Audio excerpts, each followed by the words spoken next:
Al paso de los días, Francesca Gargallo, Editorial Terracota, México, 2013.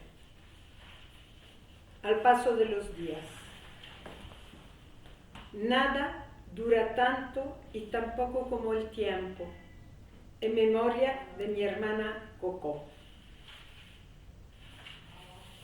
Los días del tiempo. Pocos son los que pueden reparar lo ya roto. Cantares de Bengala.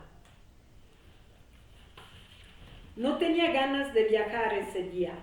Se habría quedado sin hacer nada en la cama a oscuras del hotel, de no ser que volver era imperativo. Se habría quedado sin pensar, sin dormir, sin saber que afuera de su ventana el sol y las nubes se disputaban el cielo. Pero era incapaz de tomar en cuenta una opción diferente a la necesaria. Pasó su pie izquierdo por enfrente del derecho y siguió caminando hacia un punto preciso de la sala de vuelos nacionales. Los olores se mezclaban de una manera tan indefinidas como las contradicciones de su misma voluntad. Su hija había ido a comprar dulces.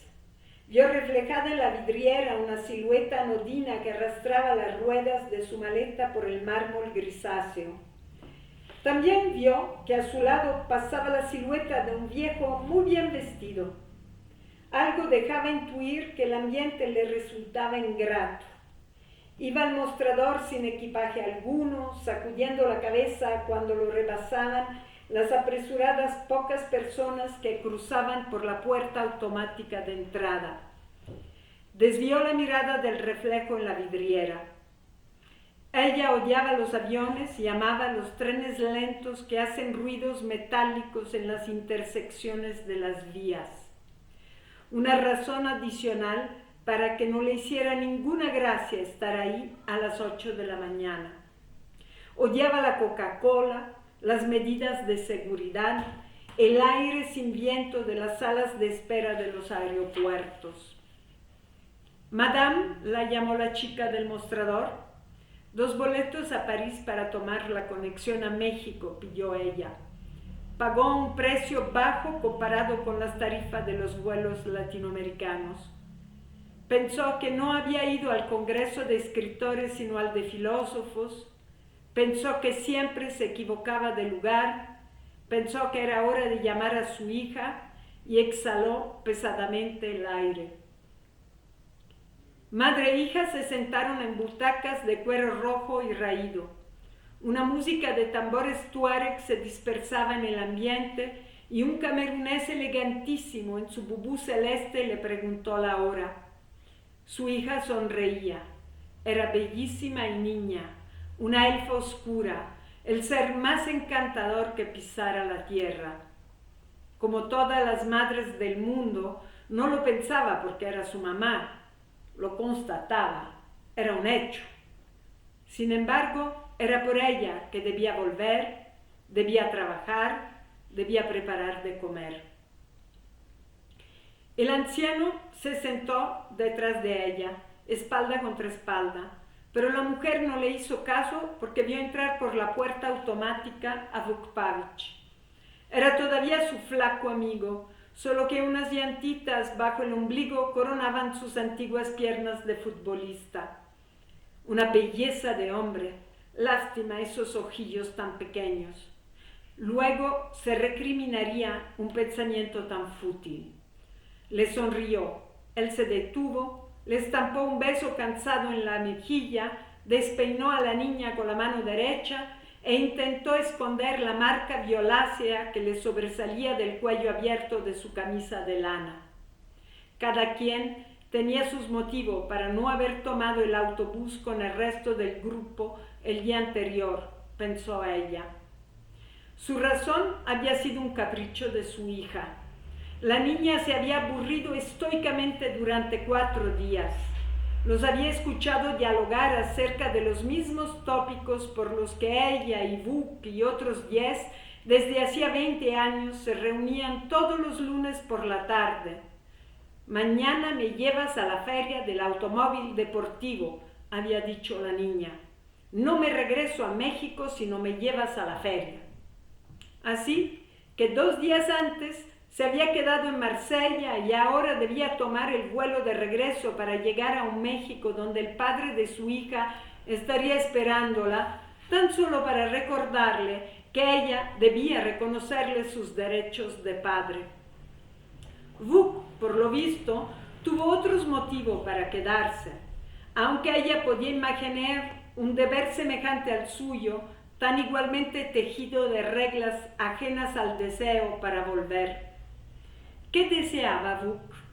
Durante el congreso, una estudiante morena se lo comía con los ojos cuando hablaba del lugar donde se devela que la forma es fondo y la hegemonía se entreteje de reglas morales, estéticas y políticas organizadas para que el aprendizaje de lo justo se exprese de tal modo que todas las demás opciones puedan ser consideradas infundadas, inútiles o increíbles.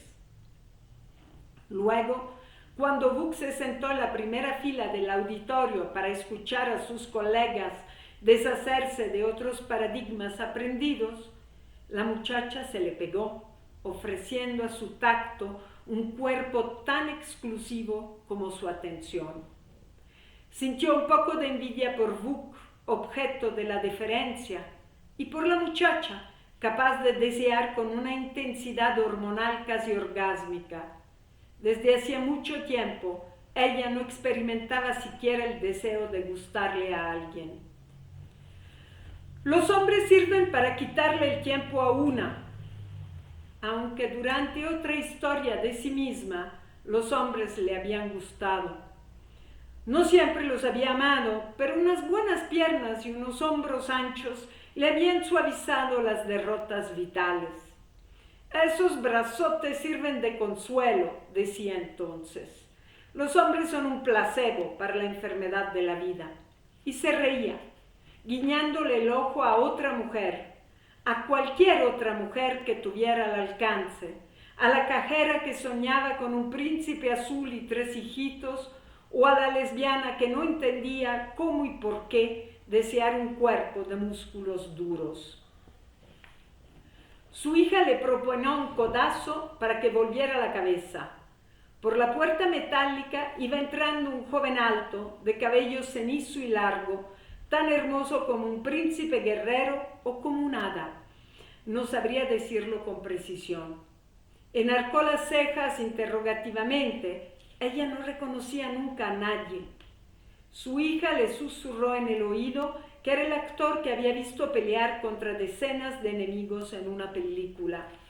Ella le sonrió, con cariño y con una pizca de ironía. El corazón de la niña dio un vuelco de la emoción cuando el muchacho rubio se acercó al mostrador reclamando el boarding pass de su mismo vuelo para París. «Que se siente a mi lado, que se siente a mi lado». La niña cerró los ojos y los puños. «¿Cuál será la razón de este joven para viajar hoy?», se sorprendió preguntándose la madre. El viejo a sus espaldas le tocó el hombro desde su asiento. «¿Cree que todavía puede hacerse algo por el mundo?», le preguntó. Ella estuvo a punto de mandarlo a la mierda. «Yo ya no creo en nada, señor. No podrán exigirme nada más». Pero se le vino a la mente lo expresado 2 días antes en la conferencia magistral del Congreso, y le atravesó el deber de no contradecirse en lo que sostenía con siempre mayor claridad y menor convencimiento. Al tiempo, se acordó de su heroico acto de apersonarse en la misma ciudad durante la misma semana al aburrido congreso de filósofos que intentaban liberar las acciones de su representación simbólica y no ir al alegre agasajo de escritores que, en su fama, recogían a los menos afortunados para darle un lugar en el telón de fondo de sus entrevistas y su gloria. «Me gustaría creerlo, señor», respondió por lo tanto la mujer. «Haber empujado nuestra investigación científica más allá de lo permitido es lo que ha llevado al mundo a este punto sin retorno», la adoctrinó el viejo. Ella no tuvo el valor de contradecirlo. Únicamente agregó: y el dinero fácil para pocos. Para cortar esa conversación que, como todo lo demás, no deseaba sostener, un gesto valdría más que 1000 palabras. Abrió un libro. El viejo se enderezó en su asiento y se quedó jugando con un dije demasiado grande, algo como un colgante metálico redondo amarrado a una pesada cadena de plata. Enfrascada en las palabras de Sir Francis Bacon acerca del adelanto y el progreso de la ciencia, ella actuó por un instante como la escritora que también era. Pensó que el viejo había perdido a la mujer de su vida y que ese objeto se la recordaba. A lo mejor la había asesinado 3 horas antes en la tina de un hotel decimonónico. Con las cabezas agachadas sobre las cosas que los distraían del mundo, el viejo y la mujer no se dieron cuenta de que en el vacío de las mañanas de un jueves, cuando los aviones para Abu Dhabi parten tan desiertos como los que se dirigen a Zúrich y Milán, entró el más famoso de los escritores, el único al que habían condenado a muerte por sus palabras, el mismo que, cuando el Occidente ilustrado que aborrece las censuras lo hizo rico comprando todas sus páginas impresas, dejó a la madre de sus hijos por una modelo 30 años menor. Había llegado solo, sin equipaje, con un impermeable ligero abierto sobre la pancita redonda y las delgadas piernas largas. Tenía muy marcadas sus profundas ojeras orientales y la barba descuidada. La niña había leído un libro suyo y ella todos los demás, encontrando mejores los anteriores a la fama. Pero fue Buck quien, aún antes de reconocerlo, reparó en su manera desolada de echar un paso tras otro sobre el mármol del aeropuerto, con una pérdida, con un dolor que le parecieron idénticos a lo que él sentía en ese instante. Buck no era un sentimental, era un hombre casado que no pediría el divorcio solo porque se había enamorado de otra mujer. Si bajo su espesa capa de libros estudiados e investigaciones coherentes fantaseaba con la posibilidad de vivir una pasión con alguien que lo comprendiera, Buck no lo dejaría traslucir. Se pasó la mano delicada por el cuello manchado de besos. Una flaquísima mujer enfundada en un traje sastre apretado blandía un boleto electrónico a París. Tenía cara de profesora e iba a sentarse cerca de Buck, pero sus ojos saltones percibieron a espaldas de la mujer que estaba a su lado los gestos de un hombre anciano que jugaba ansiosamente con algo que le pareció un relicario. Dio un paso de lado para acomodarse en otra fila de butacas. Tras ella, una decena de personas sin chiste, normales y feas, fueron constelando la sala de espera. Entonces entraron el capitán, 2 azafatas y un mozo, con un paso que por exageradamente marcial hizo que ella levantara los ojos de su libro. Al pasar frente al magro rebaño de pasajeros, giraron la cabeza como si estuvieran saludando en un desfile militar. El viejo farfulló algo mientras apretaba el objeto de su devoción. Buck estaba abandonando a su escuita de hombre maduro. La niña soñaba despierta con el iPad sobre las piernas. Ella suspiró. Si era cierto que entre estética y ética, o sea, entre idea de belleza y orden moral, existe la misma relación que entre forma y contenido, eso que ella siempre afirmaba a sus jóvenes y todavía atentos estudiantes, entonces la rígida compostura del capitán del avión le hizo temer que para el mundo, para la libertad del mundo, para el derecho del mundo a experimentar la vida como algo que es y no que tiene que ser, ya no había nada que hacer. Puta madre, se dijo, la rígida elegancia del método lo ha colonizado todo. Esos cabrones parecen militares. Cerró el libro, echó la cabeza hacia atrás, recordó una mañana de sol, un barquito de vela cuadrada, una costa baja, los troncos de los olivos frente al mar, las aguas claras y transparentes del Egeo, una mañana de hacía 30 años. Qué hermosa era la vida en ese lejano y preciso instante. Ella era joven, el pescador un viejo y el barco eterno como el tiempo que se le escurría encima. Su cabeza juvenil pensaba que era inútil afanarse porque la tierra en realidad era capaz de renacer de cualquier ceniza. Se estiró en su butaca roja y raída. Ahora se figuraba que el mundo estaba a punto de morir y sintió miedo por su hija, el miedo acongojado de las madres crecidas a finales del siglo XX. El viejo a sus espaldas no dirigió la pregunta a nadie en especial. ¿Por qué tuvimos que llegar a esto? E insistió, espero que mi gobierno sepa detenerlos. En ese momento, la voz de la chica del mostrador llamó por el altoparlante para que abordaran el vuelo AF-28 para París por la puerta 9. Ella se liberó de contestarle, levantándose bruscamente de su butaca. Vuk, ella y su hija se sentaron en la misma fila del centro. La niña no pidió la ventanilla porque del otro lado del pasillo, con nadie más a su lado, se había sentado el actor de pelo cenizo. El viejo se acomodó justo frente a ella y detrás, también solo, el escritor famoso. Los otros pasajeros se agruparon en los asientos delanteros, ya que el avión iba casi vacío y al parecer tenían mucha prisa para descender a la llegada. 45 minutos, dijo Vuk. La niña pensó en cómo hablarle al actor en únicamente 45 minutos. Ella visualizó las 13 horas del vuelo hacia México. Si todo fuera como eso, dijo. Vuk la tomó de la mano. Ambos tenían miedo de los despegues y lo sabían.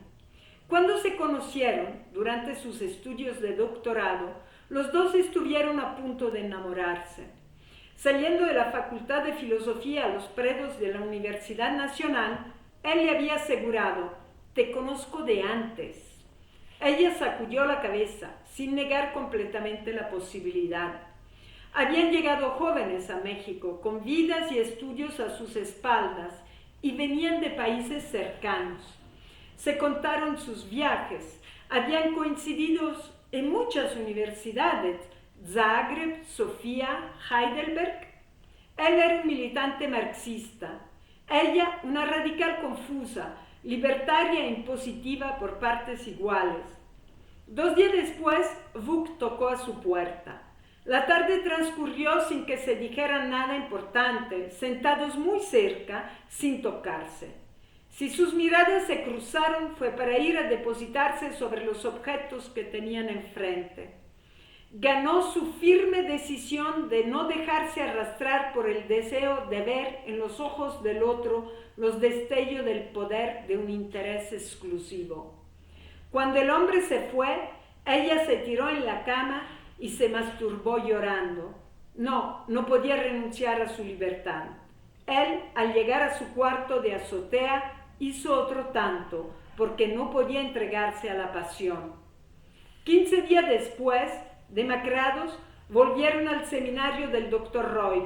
Él miró los ojos cafés de ella y la mujer sostuvo la mirada de los pequeños ojos negros del hombre. Ambos, al terminar de hacerlo, se preguntarían cómo había podido ser, porque entonces, al unísono, se dijeron, siempre podrás contar conmigo. Inesperadamente, las azafadas salieron con charolas de champaña al pasillo del avión. Dijeron que era por el honor de tener a bordo al escritor famoso. Este se sonrojó o algo parecido. El actor le sonrió, demasiado educado para manifestar su envidia. A la niña le trajeron una Coca-Cola y el actor brindó con ella. Vuk brindó con su amiga. Primera vez que en un vuelo europeo me ofrecen algo más que aire. Al viejo le sirvieron 2 veces, de manera que, cuando las azafatas se retiraron, Se puso eufórico, se levantó de su asiento, le pidió a ella que se levantara y la abrazó, deslizando el pesado dije que había tenido en sus manos en los bolsillos de su saco de lino. Luego todos se adormilaron. El avión giró a la izquierda y abandonó tierras francesas. La mujer flaca con cara de profesora no había bebido. Fue a exigir a la tripulación que le dijeran a dónde se dirigían y una azafata la derribó de un certero golpe en la nuca. Cuando despertó, la náusea la obligó a mantener los ojos cerrados. En el intenso frío de la cabina percibió poco a poco que la rodeaba una fantasmal ausencia de ruidos. Los motores apagados, ningún movimiento. Oyó los gemidos de la mujer esquelética, semejantes al llanto inerme de los heridos abandonados en el campo de batalla. Su intensidad iba a la mengua, como si fuera pasando del estruendo del dolor al silencio de la muerte. Entonces experimentó un terror agudo y alargó la mano para sentir si tenía a su hija cerca. Estaba amarrada. Abrió los ojos. Era de noche. No se veía nada. Amor, llamó. No obtuvo respuesta. Empujó con el esfuerzo sobrehumano de las madres aterradas el torso hacia su derecha. Cuando pudo percatarse del cuerpo cálido de la pequeña, tensó su capacidad de escucha. La niña respiraba y ella recuperó la razón. Pasó el tiempo, estaban en tierra, de las ventanillas no se detectaban las luces de ningún aeropuerto ni se escuchaban sirenas, motores, llamados. Por primera vez bendijo su extraña intolerancia a los somníferos. Era la única persona despierta en el avión. Logró enderezarse y empujó su cuerpo hacia Buk. Un intenso olor a vómito la retuvo. Se quedó a medio camino, incómoda. Giró la cabeza hacia la derecha y en la oscuridad dominante de la ventana del actor, al fondo de su mirada diagonal, vio una fogata encendida y los bultos de 4 personas. La tripulación, pensó. De todas formas, no lograba entender nada. No habría cuchillos en los bolsillos de Buk ni en todo el avión. Antes viajaban siempre con una navaja filosa de mango de nogal o de nácar. Decían, medio en broma, que era parte de su identidad nacional. Ahora las medidas de seguridad habían llegado a extremos tan ridículos que al entrar al aeropuerto, ella y su hija se habían quedado mirando como 2 policías quitaban y tiraban en una caja de cristal todos los prendedores de unos kilts del equipo de rugby escocés. Sintió la ansiedad por un cigarro que las antiguas fumadoras siguen experimentando cuando, frente a un problema, aspirar un tubito blanco de papel y tabaco equivaldría a beber una copa, morderse una uña, volver al seno materno. Venció el asco por el vómito de su amigo y deslizó la punta de su dedo índice medio en el bolsillo de su saco. No había cigarros, pero sí un encendedor. Quemar la zamarra, eso era lo que tenía que hacer. Dobló la espalda hacia adelante, puso el encendedor entre sus rodillas e intentó empujar la palanquita del encendido con el índice.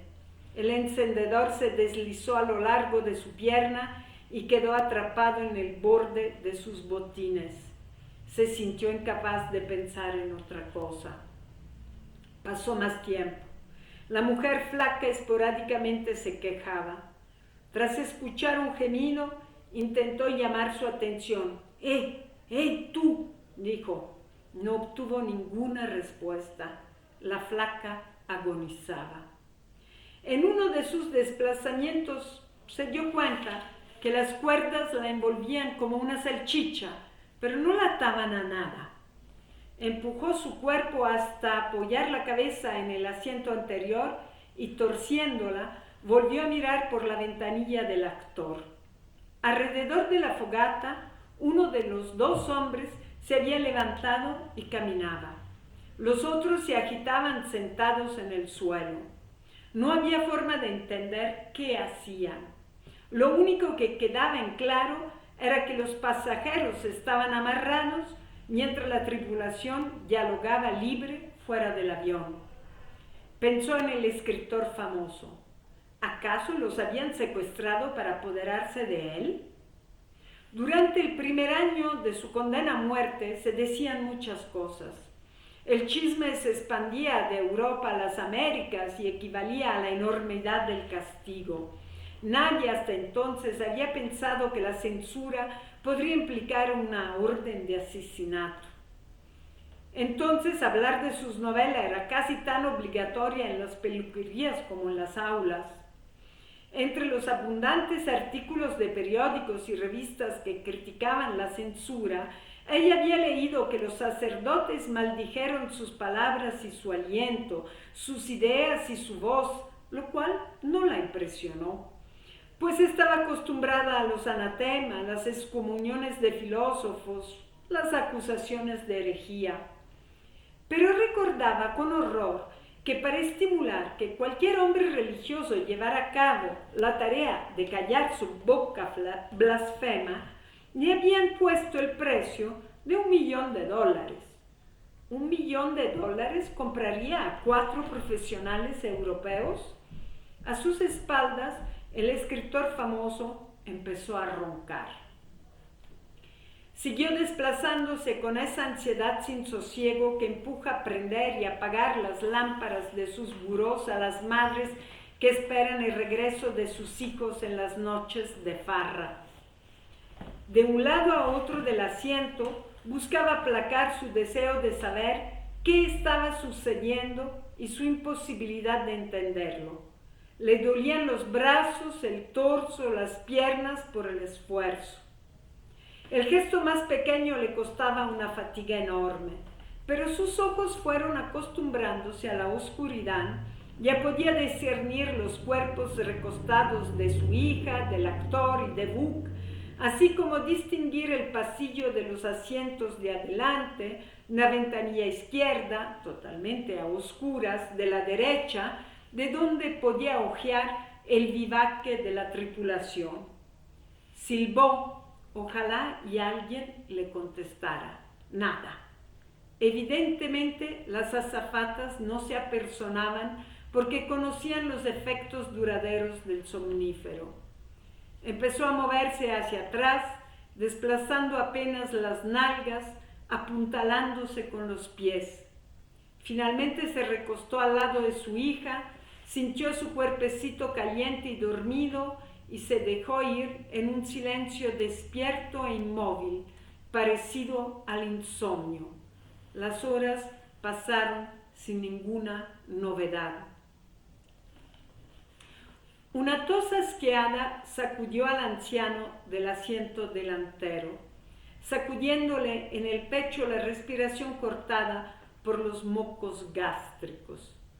Contrajo la garganta y el estómago, experimentó unos conatos de vómito. ¿Se siente bien? El viejo se contuvo y el silencio volvió a reinar en el avión. Luego ella lo escuchó pronunciar, chérie, querida, con una voz tristísima, y pensó que él estaba acordándose de alguna mujer de su pasado. ¿Los puede ver?, agregó después de unos instantes el viejo. Solo entonces ella cayó en cuenta de que le estaba hablando. Espere. Volvió a moverse gradualmente hasta alcanzar con el rabillo del ojo la ventanilla a su derecha. Siguen sentados alrededor de una fogata, dijo. Esperan a alguien, le explicó el hombre, y consultó. ¿Cuántas horas habrán pasado? Ella también se lo venía preguntando desde que despertó. 10 o 12, depende del uso. No sé si retrocedimos o avanzamos hacia una nueva noche. Estoy despierta desde hace horas y siempre ha estado a oscuras. Es a mí a quien buscan, dijo el viejo después de un silencio. No pueden matarme por codicia, quieren lo mío y no se lo vendo, ¿entiende? Entonces precisan ensuciarlo todo, como los hombres que violan a una mujer que se niega a su deseo. Necesitan arrebatar, aunque no les garantice el amor, solo el odio. Lo he visto tantas veces. Y yo no vendo porque no sé qué es. Tengo miedo de lo que podría desatar. Un nuevo violento ataque de vómito y tos le cortó la voz. Jadeó y carraspeó mientras los cuerpos de los demás pasajeros se sacudían como si respondieran con gemidos y temblor a su dolor. Me pregunto por qué el ejército francés no me ha rastreado todavía, agregó al fin. En unas horas más será tarde para todos. Cabrón lunático. Sin embargo, un miedo como de infarto, de los que bloquean el aire en los pulmones, empezó a abrirse paso entre sus músculos y sus ideas. Uno de esos pánicos que aletargan e inmovilizan. Chérie, volvió a llamarla el viejo. Ella, como si ya no valiese la pena resistirse, contestó simplemente, ¿sí? Escuche, si me lleva, usted finja dormir, hágase el bulto, y si, por el contrario, esperan que todos ustedes despierten, nunca diga que habló conmigo. De acuerdo, aceptó ella. ¿Por qué? Oh, evocó el viejo, porque yo estoy dispuesto a salvar al mundo a como dé lugar, a cualquier precio, y ellos no pueden soportarlo. ¿Quiénes son ellos?, quiso preguntar, pero con el rabillo del ojo vio que del vivaque se estaban dejando venir 3 personas, 2 hombres y una mujer. Silencio, vienen, ordenó. ¿C'est qui?, preguntó el capitán. Le vieillard, replicó la azafata. Ella temblaba, con los ojos cerrados, recostada al lado de su hija, quería quedarse inmóvil, pero tiritaba. Ils vont mourir de froid, dijo la azafata divisándola. Qu'il aille se faire foutre, contestó el mozo. Taisez-vous, ordenó el capitán, mirando una foto a la luz de su lámpara portátil. Hizo un gesto y el mozo se plantó al lado del anciano, lo enderezó en el asiento y se lo echó al hombro. En el avión volvieron a reinar los ronquidos y el tufo a vómito. ¿Quiénes son ellos?, pensó antes de dejarse embargar por una somnolencia entumida. Las arcadas de Buc y la luz naranja de un alba límpida la despertaron. El escritor famoso se retorcía de dolor y náusea. De los lugares delanteros se levantaban unos sollozos disgustados. Mientras la luz se filtraba en los recovecos de la cabina, el avión entero comenzó a gritar. El miedo se había apoderado de los pasajeros y la sed empezó a torturarlos. El sol sobre el fuselaje convirtió la carlinga helada en un horno, y la sequía ardiente rasgó las bocas, las gargantas, las pieles de los prisioneros como pequeñas navajas filosas. Varios cuerpos habían rodado de los asientos, pero el actor se arrastraba por el pasillo hacia la portezuela. Avanzaban tan lentamente que las mujeres y los hombres agotados notaban apenas sus movimientos. Él, con su largo pelo barriendo el suelo y con la determinación de un prisionero de guerra que decide fugarse, se arrastró por encima de un gordo desesperado que sacudía la cabeza y babeaba oraciones jaculatorias. A la niña, la fiebre de la sed le abrillantaba los ojos. Mamá, modulaban sus labios sin que la garganta extenuada emitiera sonido alguno. En 2 ocasiones, ella logró acercar sus labios a los de su hija para pasarle la saliva que le quedaba. De repente el actor llegó a la escotilla y gritó hacia afuera: ¡Help! ¡Help! De la luz cegadora que provenía de una estepa ondulada, le respondió un silencio sin eco. El actor gritó 4 veces más antes de darse por vencido. Luego, el escritor famoso empezó a sacudirse como un jabalí en una trampa. Insultaba a la suerte y a los fundamentalistas en un inglés entreverado de palabras extrañas. Blasfemaba, rugía, maldecía a quien lo había secuestrado, prometía venganzas bíblicas o coránicas y castigos ejemplares. Solo cuando golpeó la cabeza contra el brazo de su asiento, se quedó quieto. A manera de una carrera de relevos, uno tras otro, los pasajeros amarrados como salchichas se devanaron los sesos y los brazos para lograr liberarse.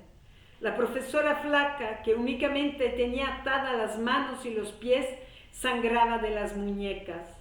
El gordo tirado en el pasillo llamaba a San Genaro, le pedía un milagro por su santa sangre, prometía no comer helado a cambio de un milagro, se obligaba a dejar el café por un año, a no fumar e ir a misa con tal de que se diera el prodigio de su salvación.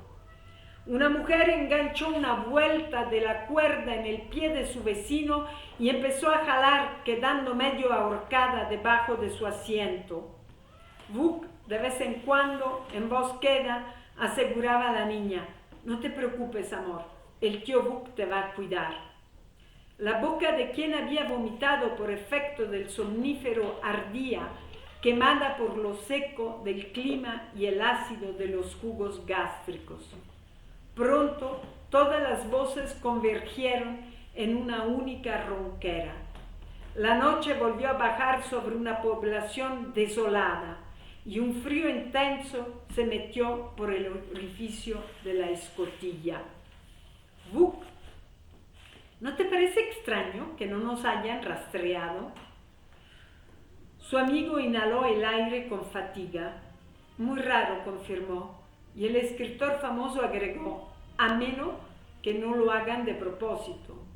La niña se hizo pipí y sin lágrimas ya lloró de la vergüenza. De uno de los asientos delanteros, poco después, llegó un olor nauseabundo acompañado de un «no, qué lonta», la degradación del encierro, el cuerpo que derrota a los modales. El largo pelo cenizo del actor se mecía en el viento polar de la noche.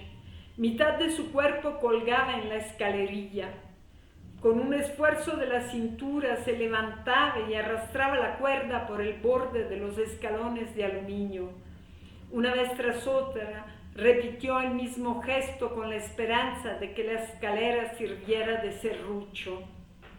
El vientre estirado le dolía como si hubiese recibido un golpe tras otro, pero el hombre sabía por experiencia de gimnasio que de detener los abdominales, los músculos se enfriarían, impidiéndole luego cualquier movimiento. 640, 641, continuaba y continuaba, en trance, a levantarse con la pura fuerza de su talle. Se raspó la piel de los hombros y percudió la tela del saco. Unos moretones oscuros se le dibujaron en el cuerpo agotado. La niña pidió agua con un hilo de voz. El tío Vuk le ofreció las aguas de un río que corría en un futuro improbable. Ella había terminado la saliva. La mujer flaca se desmayó. El hombre gordo quedó aturdido en el suelo. Pasaron las horas. El viento seguía meciendo el pelo cenizo del actor que, agotado y con la respiración cortada, se resistía a dejar de doblar el torso.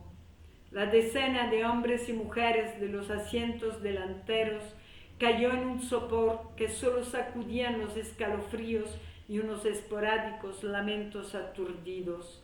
La modorra también hizo presa de la niña, a pesar de las quejas de sus vecinos y de la propia sed y el propio deseo de liberarse.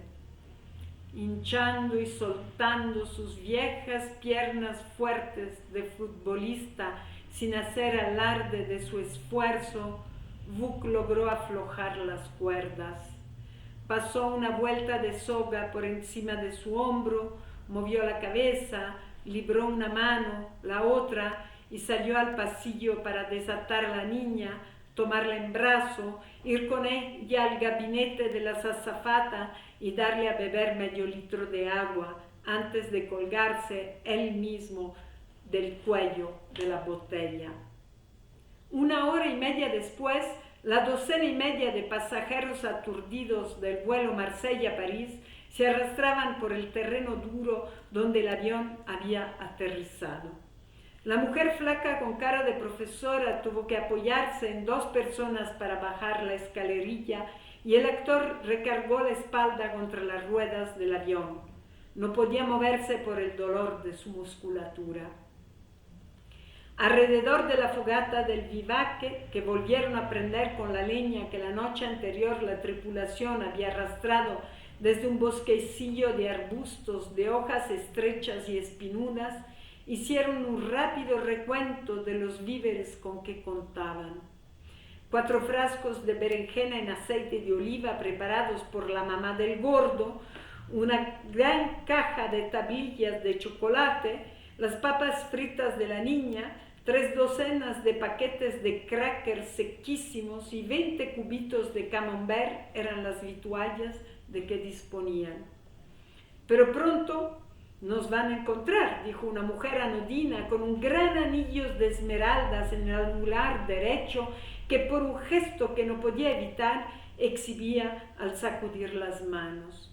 Mi marido me espera, agregó para dar a entender que no estaba casada con uno cualquiera.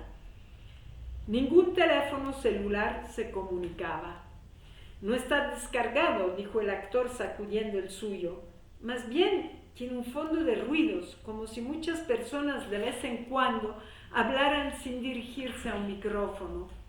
Es cierto, corroboraron todos los demás, pasándose de mano en mano sus aparatos que emitían el mismo rumor, a medio camino entre algo metálico que rodaba y una conversación lejana. El iPad de la niña estaba muerto. Nadie supo encender la radio del avión. 4 hombres se dirigieron a la aeronave y volvieron poco después con una barreta y una llave para abrir las salidas de seguridad. Uno de ellos tenía una televisión de pilas en su equipaje y otro cajas de verduras orgánicas para una exposición de floricultura que se realizaría en los jardines del castillo de Chantilly. «On y va», dijeron resueltos y se dirigieron hacia la panza del pájaro ahusado que descansaba en la tierra, cual si tuviera un ala rota o estuviera demasiado triste para levantar el vuelo. «¿Ves que me hubiera servido más aprender francés que alemán?», reclamó la niña a su madre. En la oscuridad absoluta de un cielo sin luna, con un frío que calaba los huesos de quien se alejaba más de medio metro de la fogata, se escucharon el crujido de una cremallera gigante y los gritos de entusiasmo de los hombres. Por la madrugada, el gordo agradecía a San Genaro, a la Virgen de Pompeya y a su abuelo que lo bendecía desde el cielo, mientras revolvía un potaje de verduras en una olla improvisada.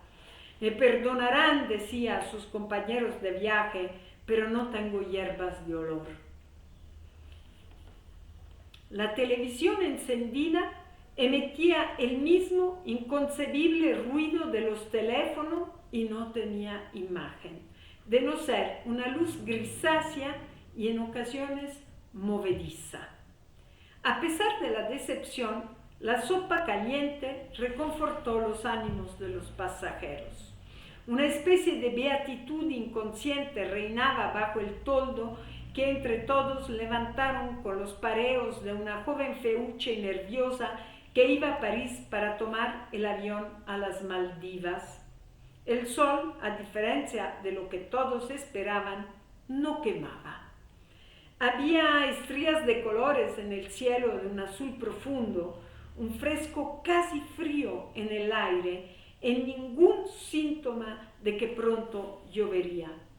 A ambos lados de la ancha llanura seca donde habían aterrizado, corrían paralelas unas altas y lejanas cordilleras y más cerca, al norte, se perseguían unas dunas de arena de cuyas hondonadas despuntaban de vez en cuando las copas de unos pinos y algunos hierbajos entre manchas de nieve.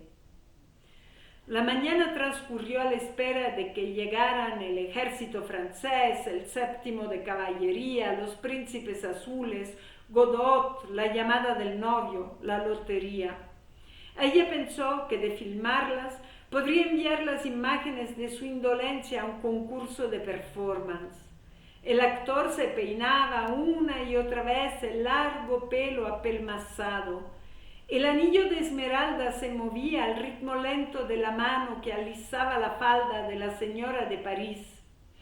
Los trapos del toldo se mecían al aire y el gordo miraba los dedos de sus pies como si los acabara de descubrir. La niña súbitamente se desprendió del grupo y subió al avión. Trajo su bolsa de juguetes y el maletín de su madre. El radio digital que le había regalado la abuela repetía los mismos ruidos que los teléfonos y la televisión. La laptop de su madre se había descargado, así que sacó las barajas y empezó a jugar en solitario. Al poco tiempo, el gordo y el Héctor le propusieron un partido de póker. El escritor famoso se acercó a ella y a Buck, que se habían sentado cerca y tiraban piedritas rojas y verdes hacia sus pies extendidos. «Ustedes saben quién soy yo», dijo el escritor famoso. Buck y ella no distrajeron su atención del blanco de las piedritas. Ella se había prometido nunca dirigir la palabra a nadie en la lengua del imperio y el escritor famoso hablaba inglés.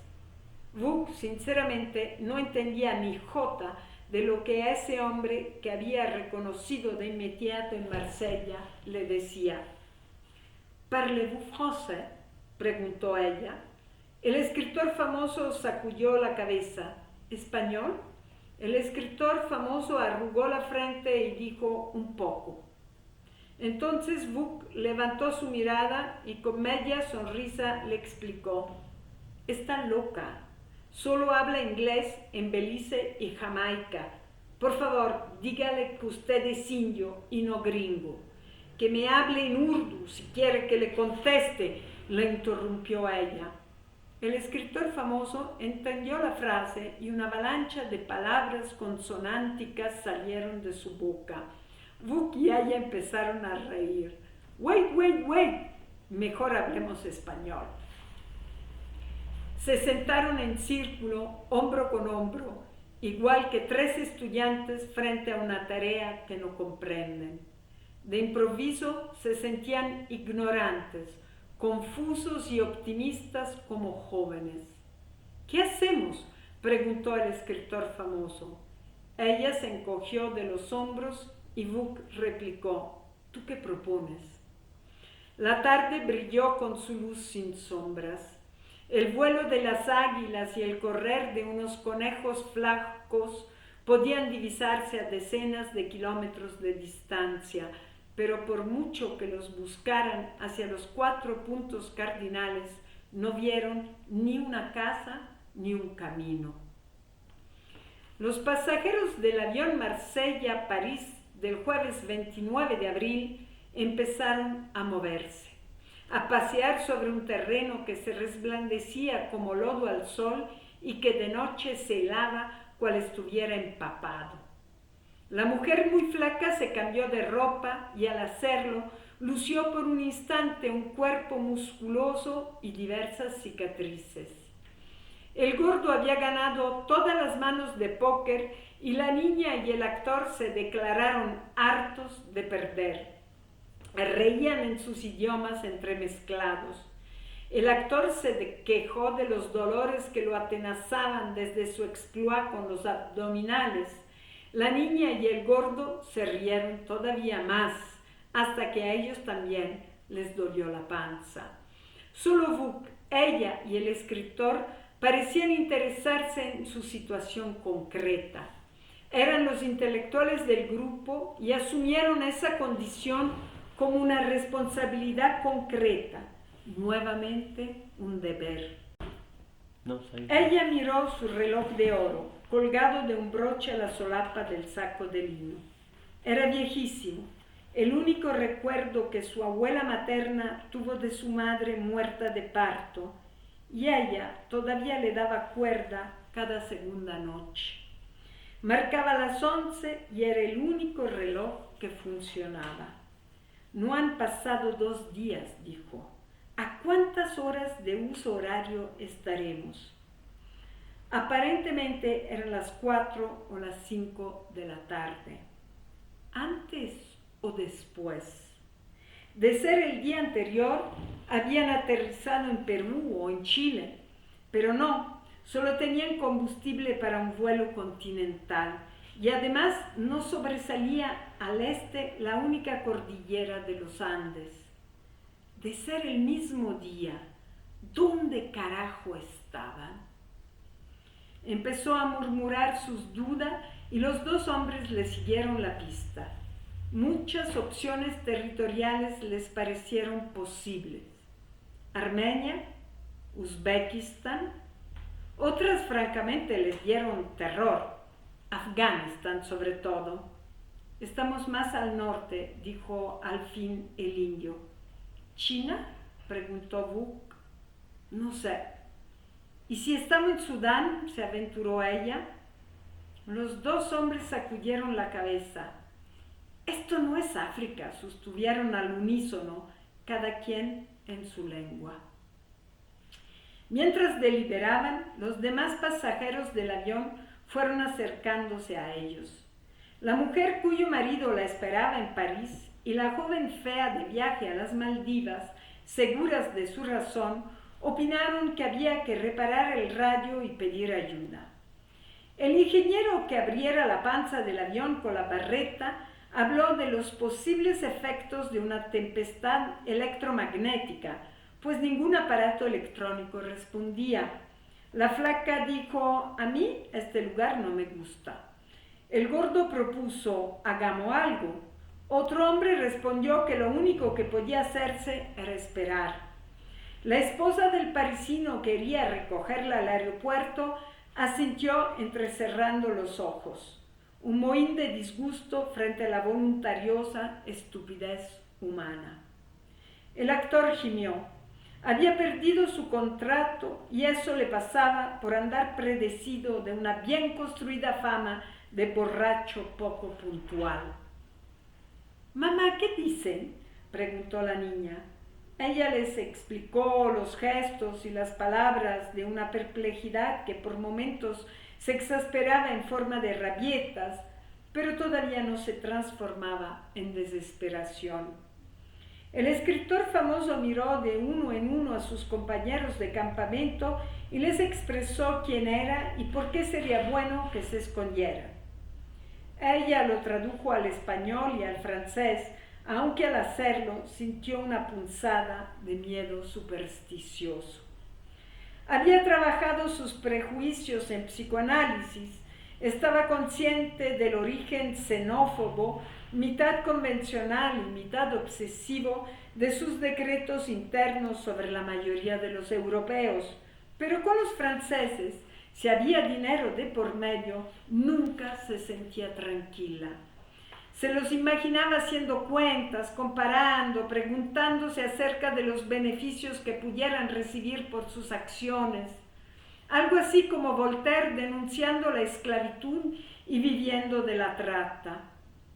Por un instante la atravesó la idea de que serían capaces de apresar al escritor famoso para entregarlo a sus raptores a cambio de una recompensa. Sobrevino un momento de silencio inmóvil. Se escuchaban las respiraciones y el arrastre de quién sabe qué roedor por los matorrales esporádicos. Ella, después de un rato, levantó una ceja. Creo que, dijo entonces, debemos largarnos de aquí. Vuk había sido de lo más gentil. El escritor famoso, farfullando motivos inexplicables, le dio la razón. El gordo, el actor que gustaba a su hija, y la flaca se habían quedado a la espera de que ella les dijera hacia dónde dirigirse. Pero la madre, sin mirarlo siquiera, se levantó del suelo con prisa. Por un resabio de compulsión capitalina o porque algo de ella repentinamente le provocó un rechazo violento, se fue a pasear piedras a medio desierto. Del susto, su hija se había puesto a chillar: «¡Mamá, mamá, no te vayas!». Como caballo encerrado en una cuadra de 4x4, como gato en un bolso llevado a vacunar, como cerdo sin luz, así, furiosa, impotente, absolutamente fuera de control, empezó a dar vueltas alrededor de mochones altísimos de hierba dura. No reconocía nada, ni el color de la tierra.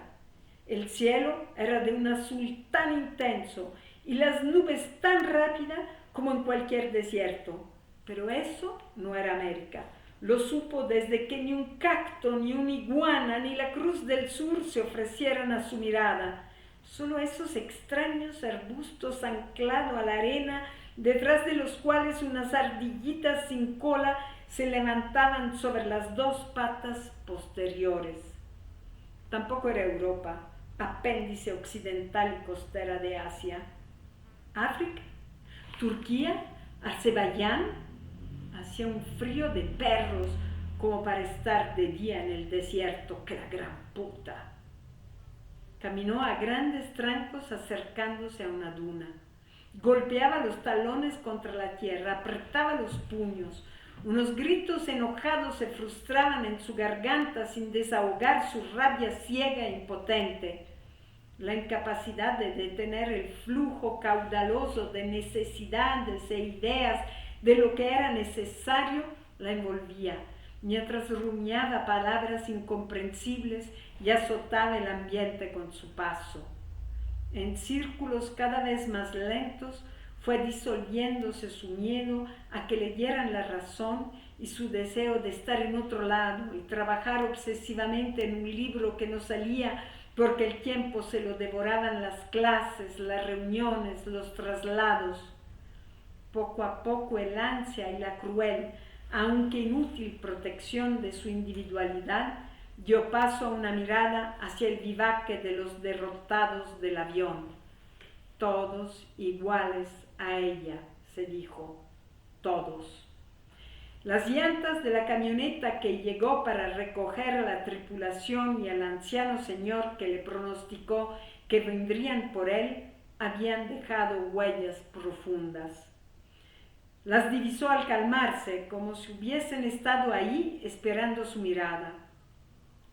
Se perdían hacia un horizonte occidental que difería en profundidad y color de los otros tres costados, sin que en él pudiera atisbarse un camino, un pueblo o un río. Siguió los rastros por unos cientos de metros. Las llantas presumiblemente eran de buena calidad, dejaban marcas profundas. Podría ir detrás de ellos, eso por lo menos lo había aprendido en San Luis Potosí, con los últimos guachichiles, pastores de territorio sin agua. Le habían enseñado muchas cosas, a todas las consideró fundamentales, como desparasitarse, como chupar piedritas para engañar la sed, como reconocer los mensajes del viento, pero luego las olvidó. Regresó sobre sus pasos. ¿A dónde la llevarían esas huellas? ¿Acaso a una guarida de bandidos que nomás al perfilar su silueta tras cualquiera de las dunas recubierta de una maleza amarilla y cortante como la que estaba pisando, le dispararían encima? Y de no seguirla, ¿a dónde más ir? Voy a pedirles perdón, se propuso dirigiendo la mirada hacia Vuk y su hija, pero continuó pateando el suelo mientras la luz bajaba transparente y las sombras traían el hielo de la noche. Sus troncos se fueron acortando, piedritas verdes, tierra gris, se acostó en el suelo, se levantó, se subió a una duna. Desde poco después de cumplir los 45 años, necesitaba mucha más luz que antes para ver con claridad. No creyó entonces que fuera cierto que al fondo de su mirada la atmósfera se volviera rosa y casi a la altura del estrato más bajo de tierra iluminada aparecieran unos resplandores verdes. Si hay tantos árboles, debe haber agua, se dijo, y gritó 2 veces el nombre de su hija. Que la niña mirara por ella, que se lo confirmara. Era verde, inmenso, infinito, lo que vislumbraba a lo lejos. Habían dejado el avión a sus espaldas. Muy pronto, la flaca no divisó ya el más vago reflejo de sol sobre la carlinga.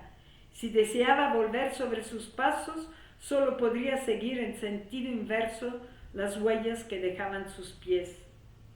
De no tenerle vergüenza a esos desconocidos, de no sobrecogerle la madre esa que dijo, vamos por agua, de no sentirse una nulidad frente a un escritor y a un actor que le contestaron, es necesario, el primero, y ¿por qué no?, el segundo, de no experimentar esa mezcla de sentimientos apocados, la escuálida mujer empezaría a llorar como una muchachita que rompe el dique de sus terrores frente a un adulto al que teme. A la flaca le dolían las piernas, el aire cansado y helado le raspaba los bronquios y una debilidad no tanto de su cuerpo diáfano, sino del alma, la embargó a ver que ante su vista seguía extendiéndose la misma arenosa ondulación que caminaba desde principios de la mañana. No era orgullo. El cuerpo estaba resentido de la sien al talón y se sentía laxa, incapaz de dar un paso más, pero el pudor no le permitía reconocerse ya derrotada. Madame la prof, le había preguntado Vuk, ¿está usted segura de querer venir con nosotros? Dejando caer sobre su cuerpo una ojeada que implicaba la mezcla de duda y fastidio que causa a los demás alguien que no consideran adecuado. Una mirada que preguntaba a bocajarro, ¿a qué viene? Era un hombre realmente atractivo. La enteca se preguntó cómo sabía él que ella era profesora. Poco antes de dejar el vivaque, la esposa cuyo marido la esperaba en París, la muchacha de vacaciones prepagadas en las Maldivas y 2 tipos aún más desdibujados que ella intentaron retenerla recordándole que ella era francesa y debía pensar en cada detalle clara y detenidamente antes de tomar una decisión como la de internarse en un territorio desconocido. Les contestó que en 4 días el ejército no había llegado por ellos y que de quedarse todo alrededor del avión, el agua se les terminaría pronto. ¿Lo pensaba de veras? Mon Dieu, ¿en quién no creía? Pero estaba desde siempre en su lengua. La verdad es que no podía contestarse esa pregunta. Lo pensaba y a la vez tuvo más ganas de largarse que de razonar a la hora de tomar la decisión de unirse al grupo de buscadores. Desde el accidente que vivió en Córcega, cuando un asno apareció tras una loma incrustándose en el parabrisas de su auto, la mujer había perdido mucho peso. Solo la esperanza de regresar alguna vez al mar o de vivir unos días distintos a los del frío metiéndose entre los huesos rotos la mantuvo en vida. Durante 2 años, todas las tardes, fue al gimnasio de un ex campeón olímpico que no la consideraba digna de una mirada, aunque le dictaba sus rutinas de rehabilitación. Se impuso devolver la tonicidad de sus músculos, destrozados por 4 meses en coma. Se operó las cicatrices del rostro y cubrió las de las piernas y los brazos. ya no le dolían. Era una fuerte y sola profesora de secundaria. Era hora de demostrarse que sobrevivió para vivir. Pues se había equivocado. Prefería morir ahí que dar un paso más. Espérenme, rogó, pero una ráfaga de viento frío se llevó el ronquido desapacible que salió de su boca. 2 lágrimas rodaron de sus ojos ardientes. Le faltaba poder hasta para implorar misericordia. A mitad del pecho, un hueco doloroso por donde el aire entraba rasgándole los tejidos la obligó a tener conmiseración por su cuerpo endeble. De manera más deplorable aún, sintió lástima por su crédula seguridad de poder seguir a sus compañeros. Eran una banda de energúmenos que se dirigía hacia los árboles divisado por la niña y su madre, después de haberse apropiado de la mitad del agua y de los alimentos de todos. Se sentía una estúpida, una inútil y pequeña carga que atrasa a los grandes. Se dejó caer de rodillas sobre la arena dura y sin fin. Tosió y no escupió sangre. Hubiera preferido a eso. Era un bulto y no una moribunda. Los 6 caminantes que ella había decidido seguir desaparecieron tras una duna y resurgieron 300 metros más adelante. Los vio irse cual desbandados tras una guerra, de todos los tamaños y colores, imaginando en sus rostros la estúpida sonrisa que los reporteros dicen que se dibuja en los labios de los sobrevivientes tras una batalla. Lloró un poco sobre sí misma, se sonó con los dedos y abrió su atado para sacar pasta y cepillo de dientes. Tras quitarse los postizos, masajearse las encías y enjuagarse con el consabido sabor a menta a la boca, se sintió mejor, refrescada. Echó la cabeza hacia atrás, recostando la espalda en la tierra. Por encima de la mujer flaca, unas nubes blancas de dibujo animado se desplazaban veloces. Ni un solo ruido, ni un avión a lo lejos dejando sus estrías blancas en la atmósfera. Nunca imaginó que llegaría a estar tan sola, con tanto tiempo para ella, con tanto tiempo. Las ganas de llorar habían desaparecido. Exhaló el aire con un largo suspiro. Tenía hambre de parecerse a su abuela en los brazos de ese hombre a la antigua, exigente catador de guisos y represor de entusiasmos infantiles, pero de una manera extrañamente conectada con lo anterior, incansable protector de los suyos, que había sido su abuelo. Se levantó apoyándose en los codos. A través del cuello abierto de la camisa, el viento del atardecer se deslizó por su espalda, provocándole un escalofrío. Mientras la piel se le erizaba, se dio cuenta que su abuela nunca pudo ver tantos espacios abiertos. Aire y tierra, nada más, pero mayores que cualquier pequeño deseo cumplido, más apetecible que un desayuno en la cama. Se estiró sobre el suelo y despertó como una leona al final del día. Durante la mañana, el suéter y la chamarra le habían parecido un lastre. Sudaba y le ardía la cara tostada por un sol sin filtros. Ahora estaba contenta de no haberlos tirado.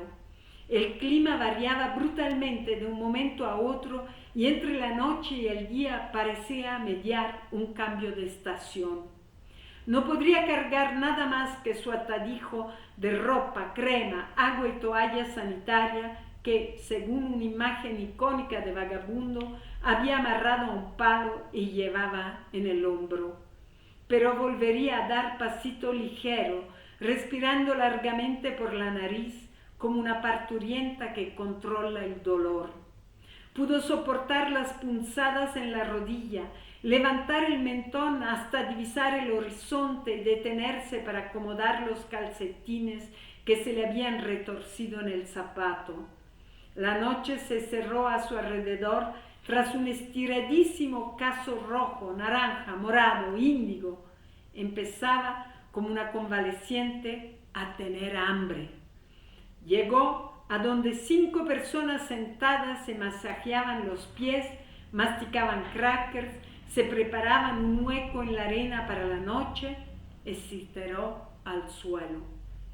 El hombre gordo apareció más tarde por detrás de donde se habían dejado caer, con una brazada de bosta seca, grande y sin olor, y otra más pequeña, redondita, semejante y diferente a la de caballo.